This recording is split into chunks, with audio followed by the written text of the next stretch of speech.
big part of what determines where weeds exist in a landscape is us as human actions. And part of that is how we coordinate with each other. Very often there's one population of weeds that spreads across multiple different properties. And every property manager, be it a farmer or the people in charge of the roads or forestry, have a responsibility to control a weed on their own property. But they don't really have the legal right to go onto someone else's property and control the weeds there. This means that coordination between property managers is really important, because if there's mistiming, they can just end up shuffling the weeds around the landscape. To look at this, we set up a model of weed control at a landscape scale where there was a big grid of farmers or properties.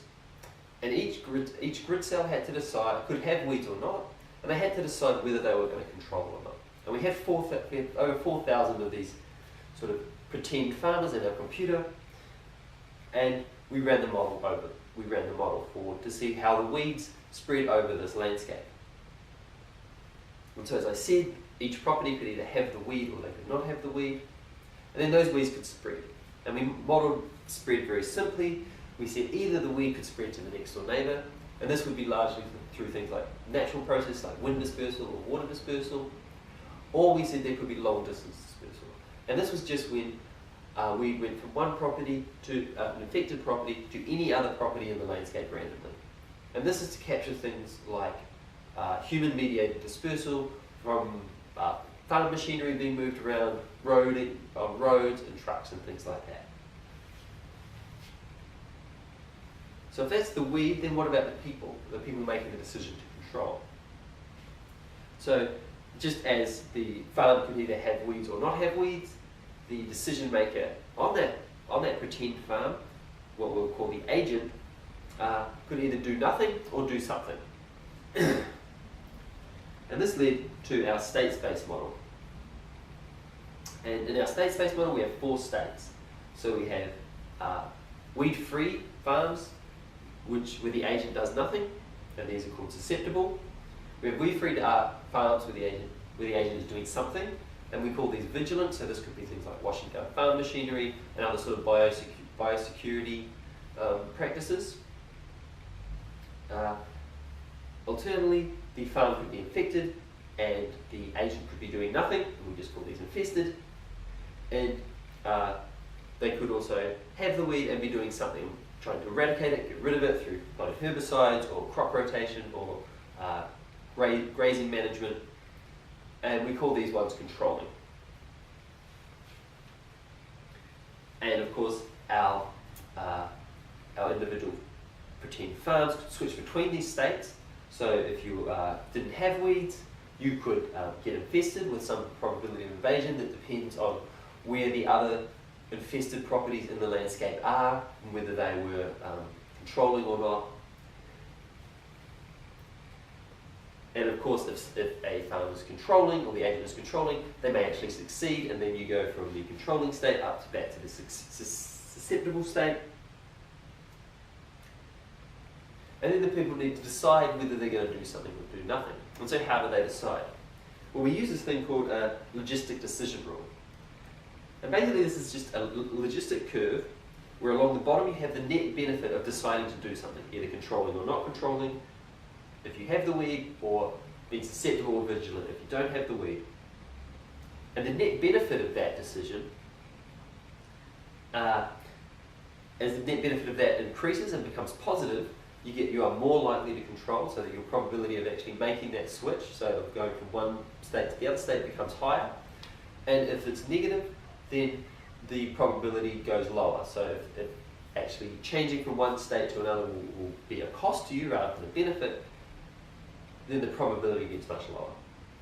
And we have this parameter called alpha, and when alpha is high, then the agents are very responsive to benefit, so they know it really well and they respond really strongly to it. So if there's even a tiny benefit of doing an action, everyone will do it. On the other hand, when alpha is low, so closer to 0, agents are not so responsive to benefit. So if there's a small benefit to doing something, sometimes they'll do it and sometimes they won't. The other aspect we wanted to capture is that not everyone is the same, not every agent is the same. Some people are more motivated to control a given weed than others. It may be that they are different sort of land uses. So if you're a pasture farmer, you have a set of weeds that affect grazing and livestock. But if you're surrounded or around other people that are crop farmers, they are typically not infested or have problems with the same weed because they have a very different production system. And so if you are a pasture farmer, you may be very motivated to control a given weed, whereas another person may not be, just because they use their land differently. And we call these unmotivated and motivated agents. And we make the unmotivated agents, we just shift their decision curve to the right, so that they need a bigger action of taking control or being vigilant for them to actually do that action. And we parameterize this model for two weeds, serrated tussock and African lovegrass. These are two pastoral weeds in Australia. They're a big problem in Australia. Serrated tussock, but they have slightly different characteristics. So serrated tussock is very damaging. They can halve stocking rates. But there are some control actions for it. So it's very difficult to control. It takes decades really to get on top of it. But there is some things that can be done for it. And it is actually starting to be controlled in some parts where there's been big coordinated efforts. African lovegrass, on the other hand, is less damaging. So it still affects stocking rates, but not quite as much as serrated tussock. But it is much more difficult to control. And at the moment, there's actually no really economically feasible control methods for it. So basically, once you get this weed, you are stuck with it. And in that case, and in our model, once agents have it, then their probability of eradicating it is 0. And so how did this play out? When we ran our model forward, so we started out with a model with just a few of those agents being seeded with weeds, and then we let it run for 50 years, and then basically at the end of that, we just counted how many properties had weeds. And what we see here is along the bottom, we have the proportion of unmotivated decision makers. So these are the people that needed a much higher benefit to want to control. And up the side, we have our proportion of weeds with proportion of properties with the weed after 50 years. The first thing we see is that African lovegrass ended up spreading much more than serrated tussock. So this is because it's not as damaging. So people were less like, the decision to control it was more ambiguous, so they didn't do it all the time. Because they didn't do it all the time, it allowed it to spread. On the other hand, for serrated tussock, you can see it didn't spread quite so far, and it didn't respond to the unmotivated decision makers as much. And this is because if you're deciding whether to control serrated tussock or not, it's a much more obvious decision. It's very damaging to your stock, so you're really motivated to control it, and there is something you can do about it, and so you would move to controlling it to actually try and get rid of it. And what this means is that firstly, the people who had it initially started controlling it, or often started controlling it, or the agent started controlling it, so that it didn't spread as far initially, and then where the people it did spread to, if they were unmotivated, then it would spread again, but then the people who got it and were motivated, they'd jump right on it as well. So it got sort of stunted at every step. The other thing to see is that the dispersal had a big effect, so that as the amount of that long distance dispersal went up, the weed spread much more quickly, and long distance dispersal had a much bigger impact when there was more unmotivated decision makers. So if there weren't very many unmotivated decision makers, long distance dispersal the weed didn't spread very far, even with quite a lot of long distance dispersal. And that's because, again, when the people had it, they would control and it wouldn't get spread. When there's unmotivated decision makers, however, there'll be some people in the landscape that will just act as sources, and with more unmotivated, with more long distance dispersal, they could just keep spreading it.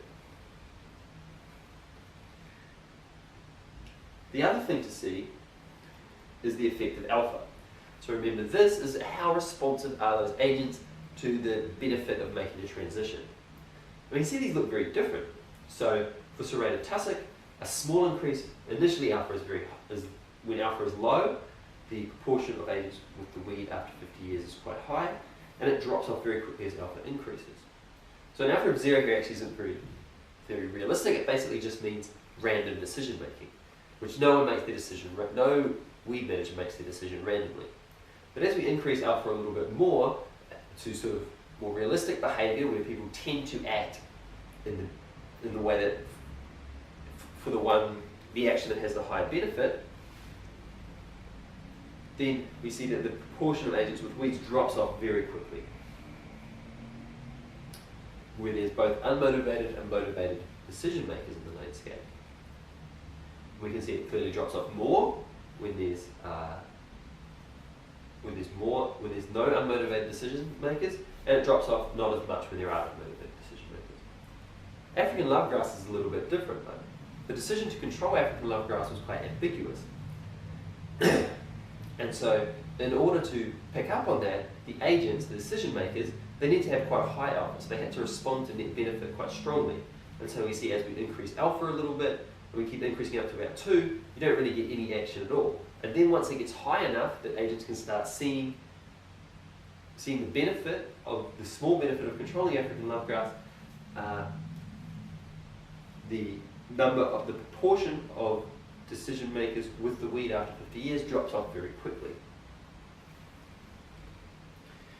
So what this means basically is that people's weed control decisions do matter, even if they are only controlling a very small part of the entire landscape and the entire population.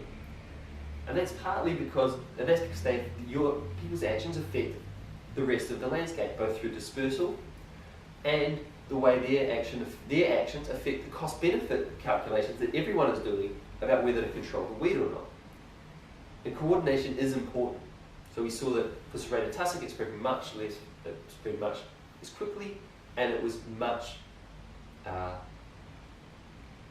less affected by those unmotivated decision makers. So this means that this suggests that coordination is important for those species with really long distance dispersal, lots of long distance dispersal, and that are perhaps less damaging. Because when a species is very damaging, then people are very motivated to control it, so they tend to control it where it lands. Thank you.